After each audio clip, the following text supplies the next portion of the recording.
Hi everyone, so welcome back to my channel. Sunday সকালটা শুরু করলাম গরম গরম চা দিয়ে। তারপর রুমটাকে ভালো মতো ক্লিন করে বেডশিটটা চেঞ্জ করে নিলাম। আমি বেশিরভাগই রবিবারই বেডশিট অ্যান্ড পিলো কাভার্সগুলো চেঞ্জ করি। তো আজকে এই পিঙ্ক কালারের বেডশিটটা পাতলাম।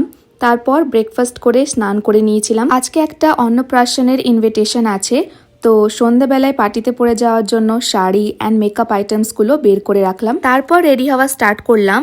আজ পরেছি লাইলাক কালারের এই শাড়িটা। এটা আমার ভীষণই পছন্দের একটা শাড়ি, খুবই সফট অ্যান্ড লাইট ওয়েট। তারপর অনুষ্ঠান বাড়ি পৌঁছালাম, আর এই হচ্ছে সেই কিউট পুচকেটা যার অন্নপ্রাশনে আজকে আমরা এসেছি। তারপর স্টার্টার্স গুলো ট্রাই করলাম। ফার্স্টে নিয়েছিলাম চিজ বলস, তারপর নিলাম চিকেন কাবাব, যেটার টেস্টটা বেশ ভালো ছিল। সাথে ফুচকাও ছিল, কিন্তু সেটা আমি আর খাইনি। আজকে যেহেতু ম্যাচ ছিল ইন্ডিয়া ভার্সেস নিউজিল্যান্ড, তো আমার হাজব্যান্ড পার্টিতে এসেও ম্যাচের স্কোরটাই দেখছে। তারপর দুজন মিলে কয়েকটা ছবি তুললাম আর ভিডিও করলাম। তারপর মা বাবার সাথে বসে ডিনারটাও করে নিলাম। ফার্স্টেই খেলাম পায়েস, তারপরে দিয়েছিল পনির পাসিন্দা, আর ছিল আমার ফেভারিট বাসন্তী পোলাও, তার সাথে মাটন কষা। এর সাথে আরো অনেক আইটেম ছিল, কিন্তু সবগুলো আমি নিই। তো ভিডিওটা এই পর্যন্তই। ভালো লাগলে একটা লাইক করো আর আমার চ্যানেলটাকে সাবস্ক্রাইব করে দিও।